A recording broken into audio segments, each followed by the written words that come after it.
Assalamualaikum warahmatullahi wabarakatuh. Perkenalkan, nama saya Yuria dengan NPM 1921020237. Saya dari kelas A ingin mempresentasikan filsafat hukum Islam, yaitu kita bahas ya. Filsafat dan karakteristik hukum Islam. Sempurna. Sempurna artinya utuh. Kesempurnaan hukum Islam, syariat, dapat dilihat dapat diturunkannya syariat Islam dalam bentuk yang umum dan global.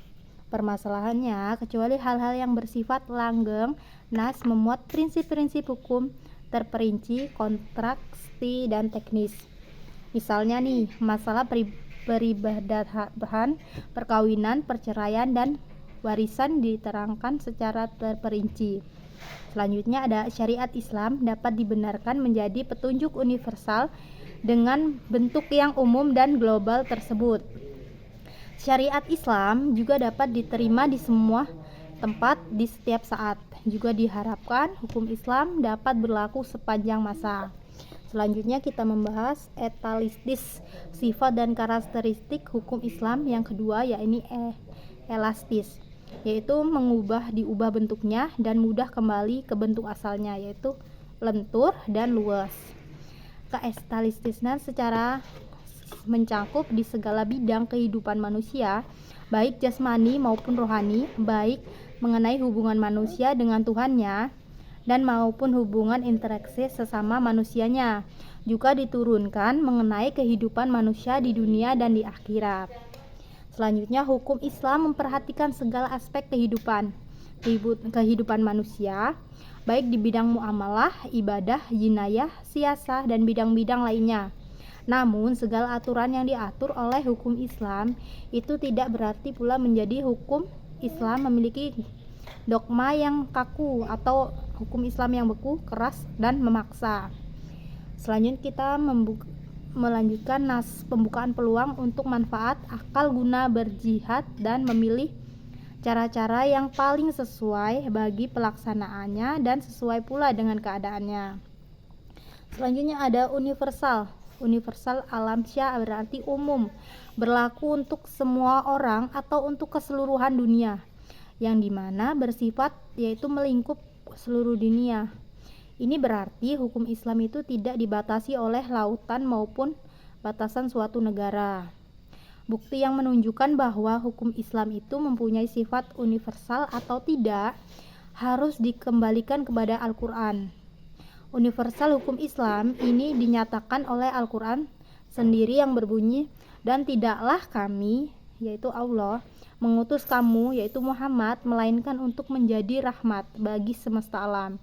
Quran Surat Al-Anbiya 107. Dan kami Allah tidak mengutus kamu Muhammad melainkan kepada umat manusia keseluruhan sebagai pembawa berita gembira dan sebagai pemberi peringatan. Tetapi kebanyakan manusia tidak mengetahuinya. Quran Surat Al-Sabah ayat ke-28. Kedua ayat Al-Quran di atas menyatakan bahwa syariat yang dibawa oleh Nabi Muhammad bukanlah dikhususkan untuk orang Arab saja, namun berlaku bagi seluruh umat manusia yang berada di seluruh dunia yang dimana memeluk agama Islam. Selanjutnya kita membahas dinamis. Dinamis dalam KBBI dijelaskan makna dari kata dinamis penuh semangat dan tenaga sehingga cepat bergerak dan mudah menyesuaikan diri dalam keadaan dan sebagainya. Kedinamisan hukum Islam terletak pada dasar-dasarnya yang menjadi dasar dan tiang pokok bagi hukum. Dasar-dasar dan pokok-pokok itu yang menjadi sumber kekuatan, kelemahan, kemudahan, dan kesukaraan dalam menetapkan hukum Islam sesuai dengan tabiat manusia yang tidak menyukai beban yang membatasi kemerdekaannya, sehingga manusia memperhatikan beban hukum Islam dengan sangat hati-hati. Manusia tidak akan bergerak untuk mengikuti perintah jika perintah itu tidak dapat menawan hatinya atau mempunyai daya dinamika. Selanjutnya, syariat Islam dapat menarik manusia dengan amat cepat dan manusia bisa menerimanya dengan ketetapan hati, karena Islam menghadapkan pembicaraannya kepada akal dan mendesak manusia bergerak dan berusaha serta memenuhi kehendak fitrah yang sejahtera.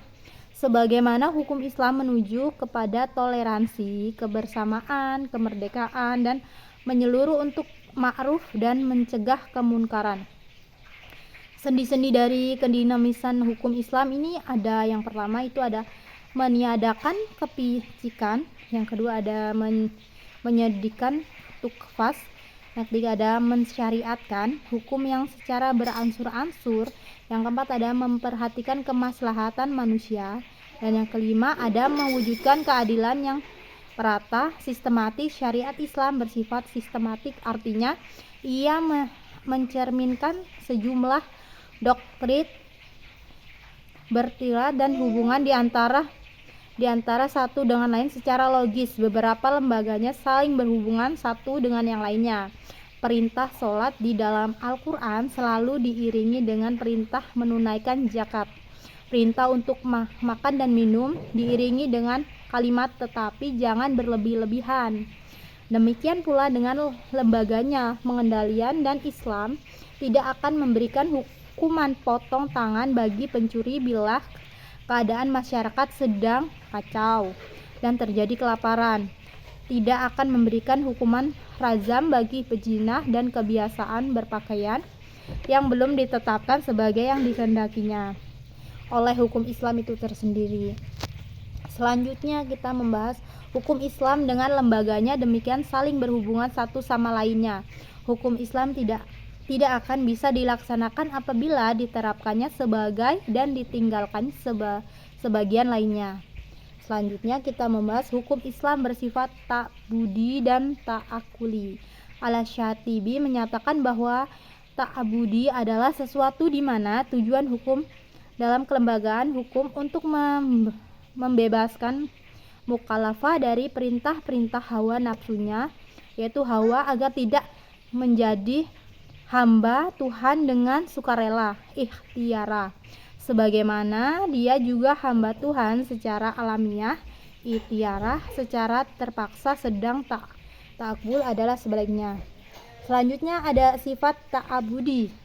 Lebih jelasnya, ta'abudi adalah suatu bentuk ibadah yang tujuannya utamanya untuk mendekatkan diri kepada Allah, yakni beriman kepadanya, dan segala konsekuensinya berupa ibadah yang mengandung sifat ta'abudi murni. Artinya, maka ide dan konsep yang terkandung di dalamnya tidak dapat dinar kohir makula an mana atau supranasional. Manusia harus menerima apa saja yang telah ditetapkan oleh syariat. Contohnya nih, sewaktu Umar melaksanakan haji bersama Rasulullah, mencium batu Hajar Aswad. Melihat hal itu, berucaplah Umar, "Kamu hanyalah sebuah batu. Jika aku tidak melihat Rasulullah menciummu, niscaya tidak akan aku lakukan hal ini."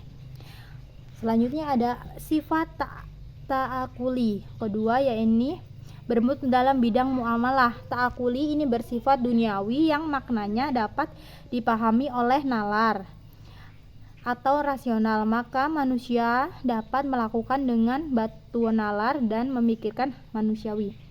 Ilal dari muamalah yang bersifat ta'akuli dapat dirasionalkan dengan melihat adanya maslahat atau mudarat terkandung di dalamnya. Sesuatu yang dilarang karena adanya kemudaratan di dalamnya, dan diperintahkan karena adanya maslahat di dalamnya pastinya.